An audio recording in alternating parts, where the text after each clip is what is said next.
Welcome to టీ10 నేను మీ సుందర్. ఇక Google pay, phone పేల నుండి మనం ఏదైనా పర్చేజ్ చేస్తే అదనపు ఛార్జీలు పడబోతున్నాయా ప్రజల మీద అంటే కాదు కేవలం వ్యాపారుల మీదనే పడబోతున్నాయని సోషల్ మీడియాలో పెద్ద ఎత్తున చర్చ జరుగుతుంది. నిజంగా అది పబ్లిక్ భారం అవుద్దా కాదా అనే అంశాన్ని చర్చించడానికి మన స్టూడియోలో ఉన్నారు ప్రముఖ విశ్లేషకులు కేవీఎస్ఎన్ రాజు గారు. నమస్తే రాజు గారు. నమస్కారం. రాజు గారు, సోషల్ మీడియాలో మీరు ఈ చర్చ చూసి ఉంటారు.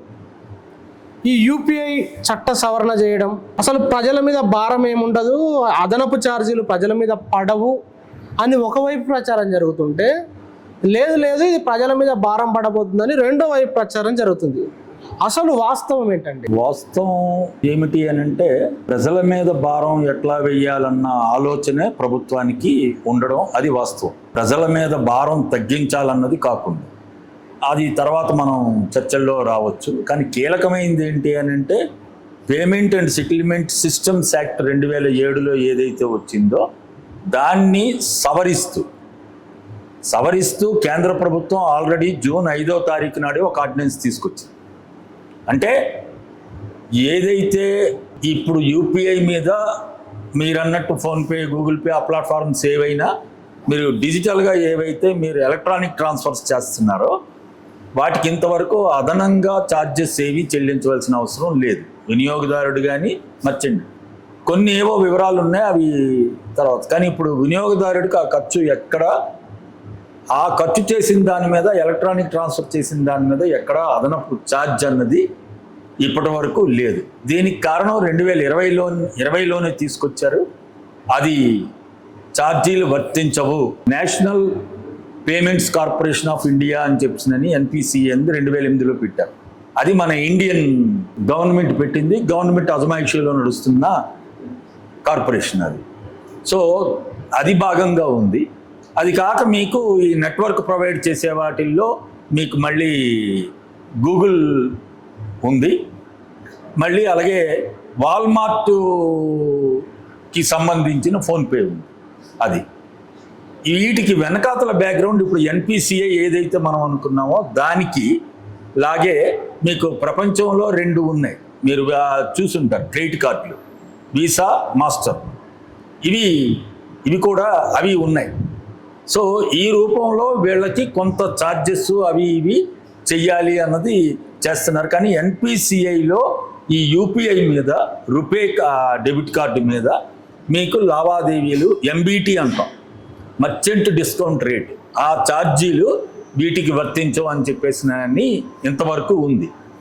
నేను ఇందా చెప్పినట్టు ఏదైతే సిస్టమ్ ఆర్డినెన్స్ ద్వారా మార్చారో ఆ ఆర్డినెన్స్ జూన్ 5, 2026 నాడే తీసుకొచ్చారు. ఇది ఇప్పుడు చట్టం సవరించిన తర్వాత ఎవరికి వెయ్యాలి, ఎంత వెయ్యాలి, దాంట్లో ఏమైనా కన్సెషన్స్ ఇవ్వాలా, ఇదంతా ఇప్పుడు కేంద్ర ప్రభుత్వం చేతిలోకి వచ్చింది. ఇంతవరకు అది పార్లమెంట్ చేతిలో ఉంది చట్టం మార్చాలంటే. ఇప్పుడు ఆ చట్టానికి సవరణ తీసుకొచ్చారు ఆర్డినెన్స్ ద్వారా. ఇప్పుడు పార్లమెంట్లో ఆల్రెడీ లోక్సభలో ఆగస్టు 4వ తారీఖు నాడు ఆ బిల్లు పెట్టారు. 6వ తారీఖు నాడు లోక్సభ ఆమోదించింది. ఈరోజు రాజ్యసభలో ఆ బిల్లు ప్రవేశపెట్టారు. ఇప్పుడు రాజ్యసభలో కూడా అది ఆమోదం పొందితే అప్పుడు ఆ అధికారం, ఎంత ఛార్జ్ వేయాలి, ఎవరికి వేయాలి, ఎంతవరకు వేయాలి, ఇవన్నీ ప్రభుత్వం ఒక నిర్ణయిస్తుంది. సో అది దీని బ్యాక్గ్రౌండ్. ప్రజల మీద ఏం భారం పడబోవట్లేదు, కేవలం వ్యాపారుల మీద మాత్రమే ఆ భారం పడబోతుందనే చర్చ జరుగుతుంది. దానిపైన మీరు ఏం కామెంట్ చేస్తారు? ఆర్థిక మంత్రి గారు కూడా అదే చెప్పారు. నిర్మలా సీతారామన్ గారు కూడా పార్లమెంట్లో చెప్పారు, బయట చెప్పారు, ఇది వినియోగదారుల మీద మేము వెయ్యం, ఇది వ్యాపారుల మీదే మేము వేస్తామని చెప్పి. కానీ మనకందరికీ అనుభవం, వ్యాపారుల మీద ఎటువంటి పన్ను వేసినా అది వినియోగదారుల మీదకి పంపించే ఆనవాయితీయే తప్ప వ్యాపారులు దానిని భరించే పరిస్థితి అన్నది ఇప్పటి వరకు మనం చూడలేదు. అది వాస్తవం. నిర్మలా సీతారామన్ గారు ఏం చెప్పినా అసలు ఇవి ఇప్పుడు వెయ్యవలసిన అవసరం ఏముంది? అది కదా మెయిన్. చట్టం మార్చి ఇప్పుడు వినియోగదారుల మీద కాకపోయినా వ్యాపారుల మీద వేయవలసిన అవసరం లేదు అన్నది కీలకమైన పాయింట్. ఎవరి మీద వేసినా వ్యాపారుల మీద, అది వినియోగదారుల మీద పడుతుంది. రేపు అది వినియోగదారుల మీదే డైరెక్ట్గా వేసే ప్రభుత్వానికి ఆ అధికారం వస్తుంది కాబట్టి ప్రభుత్వం డైరెక్ట్గా తర్వాత వినియోగదారుల మీద కూడా వేసే పరిస్థితి ఏర్పడవచ్చు. అందువల్ల ఇది ప్రజల మీద అదనంగా భారం వేసేదే తప్ప ప్రజలకి భారం వేయకుండా చూసేది మాత్రం కాదు ఈ చట్టం సవరణలు. అది మనకి అర్థం కావాలి. అంటే 2015 నుంచి వీళ్ళు డిజిటల్ ఇండియా అంటారు. తర్వాత నోట్ల రద్దు సందర్భంగా కూడా డిజిటల్ పేమెంట్లను ఎంకరేజ్ చేయడానికి మేము ఇది చేస్తున్నామని కూడా వాళ్ళు చెప్పిన 2-3 కారణాల్లో ఒకటి ఉంది. అట్లా వరుసగా డిజిటల్ ఇండియా, డిజిటల్ పేమెంట్లు జనాలను మొత్తం డిజిటల్ మీదకే తీసుకొచ్చి ఇప్పుడు సడన్గా మీరు చెప్పినట్టు ఆ భారం ప్రజల మీద మోపబడితే మరి ఎట్లా దాన్ని ప్రజలు అర్థం చేసుకోవాలి? ఏం జరుగుతుంది కొంచెం డీటెయిల్గా చెప్తారా ఆ విషయాన్ని? అంటే అదే మోడీ గారు అధికారంలోకి వచ్చిన తర్వాత అట్టహాసాలతో ప్రారంభించినవన్నీ తర్వాత ఏమవుతుందని అంటే అది ప్రజల నుండి వసూలు చేసే పద్ధతిగా మారుతుంది. అందులో భాగమే ఇది కూడా. అయితే 2016లో మీరు చెప్పినట్టు డిమానిటైజేషన్ తీసుకొచ్చారు. సుమారు 90% నోట్లను రద్దు చేశారు సర్క్యులేషన్లో ఉన్నవి. దానివల్ల ఎంత ఎకానమీ మీద పడింది. కానీ అప్పుడు ఏం చెప్పారు? అనేక రూపాల్లో చెప్పారు. తర్వాత ఏమన్నారు? అసలు మేము ఇప్పుడు ప్రపంచంలోనే నెంబర్ 1గా డిజిటల్ దీంట్లో మేము ఎలక్ట్రానిక్ ట్రాన్స్ఫర్స్ మీద, యూపీఐ మీద మేము ఇన్ని కోట్ల రూపాయలని ట్రాన్స్ఫర్ చేస్తున్నామని చెప్పారు. అది కూడా ఉంది. జూలై నెలాఖరు నాటికి తీసుకుంటే 23.6 బిలియన్ అంటే 100 కోట్లు, 6 బిలియన్ లావాదేవీలు జరిగాయని చెప్తున్నాను యూపీఐ ద్వారా, అంటే ఈ ప్లాట్ఫామ్స్ ద్వారా. అట్లాగే ఎంత జరిగింది అని అంటే 29,90,000 కోట్ల రూపాయలు. మరి ఊహించండి ఎంత యూపీఐ ద్వారా ఈ ట్రాన్సాక్షన్స్. ఇందులో మెజారిటీ మీకు యూపీఐ వాడింది, ఈ గూగుల్ పే, ఫోన్పే ఇలాంటివన్నీ వాడింది, రూపే కార్డు వాడింది. ఇవన్నీ ఎవరు వాడింది? సామాన్యులు, మధ్యతరగతి వాళ్ళు, ఎక్కువ వీళ్ళు కదా వాడేది.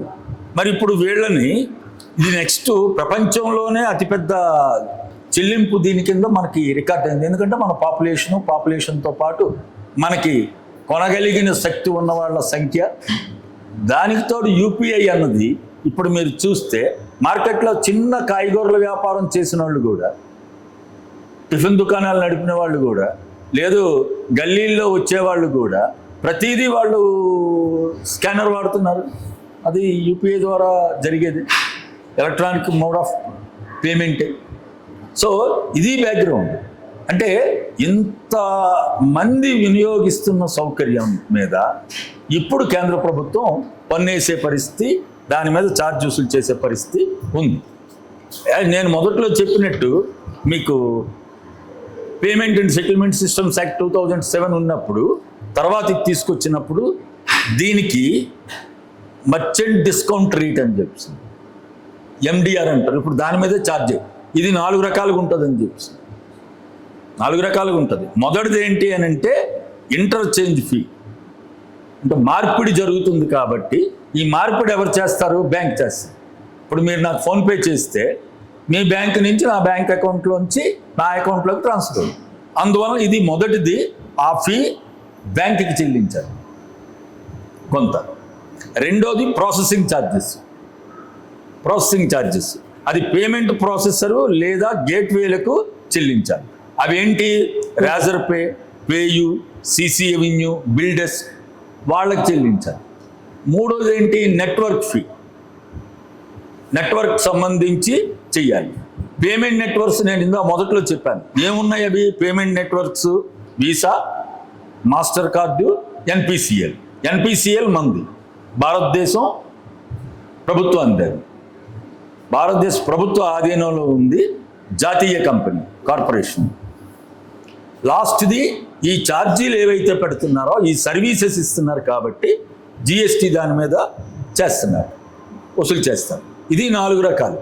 ఇందులో మీరు తీసుకుంటే ఇప్పుడు ఆర్బీఐ ఒక ప్రపోజల్ పెట్టింది. ఈ ఖర్చుని ఎవరు భరించాలి? ఎవరో ఒకరు భరించాలన్నారు, ఆర్బీఐ గవర్నర్ గారే. కానీ ఆర్బీఐ 2025-26 ఒక్క సంవత్సరానికి, 2025-26 ఒక్క సంవత్సరానికి కేంద్ర ప్రభుత్వానికి చెల్లించిన డివిడెండ్, అంటే ఆర్బీఐ సంపాదించిన దాంట్లో కేంద్ర ప్రభుత్వానికి చెల్లించిన డివిడెండ్ 2,86,000 కోట్ల రూపాయలు.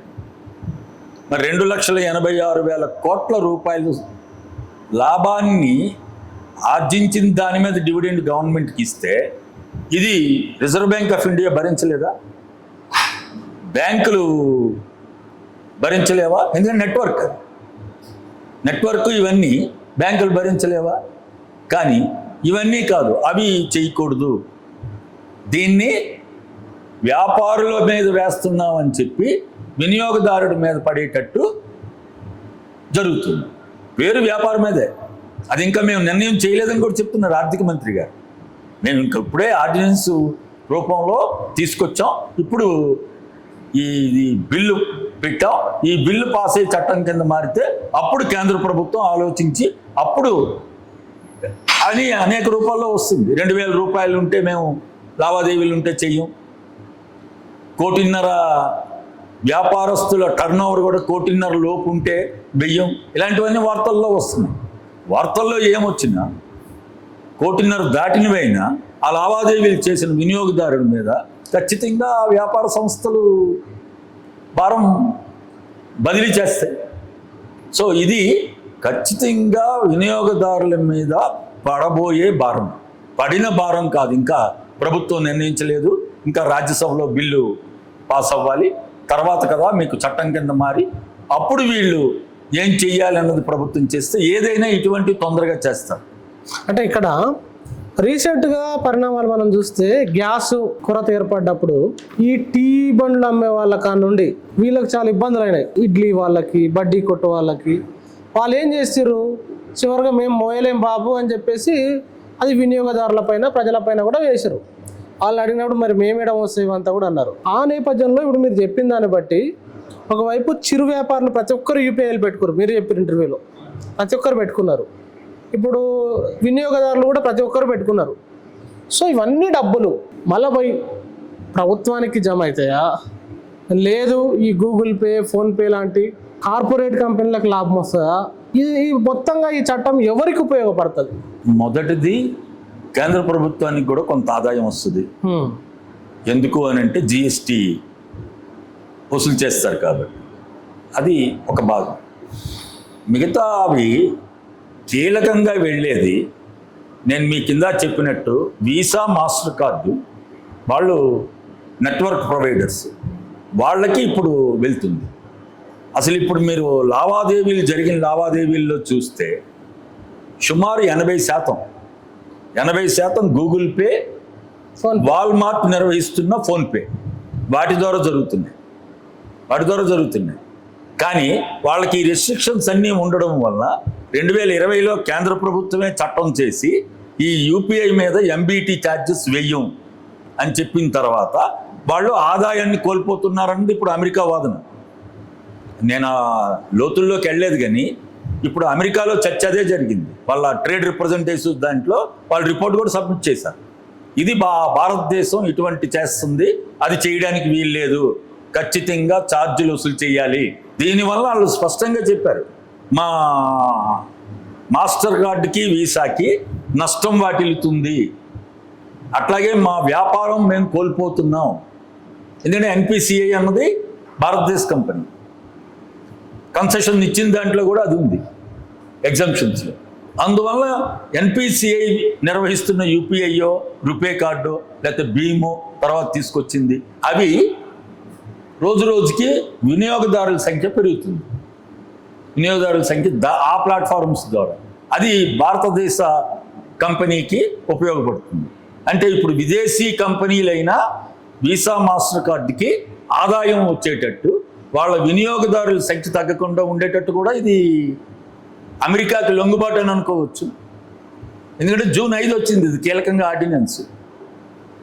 మరి ఇప్పుడు వెంటనే పార్లమెంట్ వర్షాకాల సమావేశాల్లో ఇప్పుడు బిల్లు పెట్టారు, పాస్ చేయిస్తారు. ఆల్రెడీ ఒకసారి పాస్ అయింది కాబట్టి. అంటే ఇది ఒక విధంగా అమెరికాకు లొంగుబాటు. ఏదైతే స్వదేశీ జపంతో ఉండి స్వదేశీ మాది, దేశభక్తులు అని చెప్తున్న బీజేపీ నాయకత్వంలో ఉన్న ఎన్డీఏ, మరి ఇది విదేశీ భక్తి తప్ప స్వదేశీ ఎక్కడుంది ఇక్కడ? స్వదేశీకి కంపెనీలకి నష్టం జరిగేటట్టు దేశంలో ఉన్న ప్రజలకి భారం పడేటట్టు ఈ పథకం ఉంది, ఇప్పుడు తీసుకొస్తున్నారు. అందువల్ల ఇది పేరుకి ఏం చెప్పినా మీరు అన్నట్టు ఎవరికి లబ్ధి చేకూరుతుంది అని అంటే కీలకంగా 2 అంతర్జాతీయ సంస్థలకి, అది కూడా అమెరికాకి సంబంధించినవి. ప్రజల మీద భారం పడేది, ఇది ఒక విధంగా ఈ రూపంలో మనం ఆలోచించాలి. థ్యాంక్ యూ వెరీ మచ్ రాజు గారు. ప్రజలారా విన్నారు కదా, ఈ యూపీఐ సంబంధించిన ఛార్జీల భారం అనేది అటు తిప్పి ఇటు తిప్పి ప్రజల నెత్తి మీద వేయబోతున్నారు. దీని నుంచి వచ్చే లాభాలు మాత్రం అమెరికన్ కంపెనీలుగా ఉన్న వాటికి లాభాలు రాబోతున్నాయి. ఆ లాభాల కోసం జూన్ నెలలో ఒక ఆర్డినెన్స్ ఇచ్చి ఇప్పుడు వర్షాకాల సమావేశంలో బిల్లు పెట్టారు అని చెప్పారు రాజు గారు. అనేక విషయాల్ని లెక్కలతో సహా వివరాలతో సహా చెప్పారు. మరి ఆయన చెప్పిన అంశాలపై తప్పకుండా మీ కామెంట్ రాయండి. Thank you very much. చూస్తూనే ఉండండి DTN.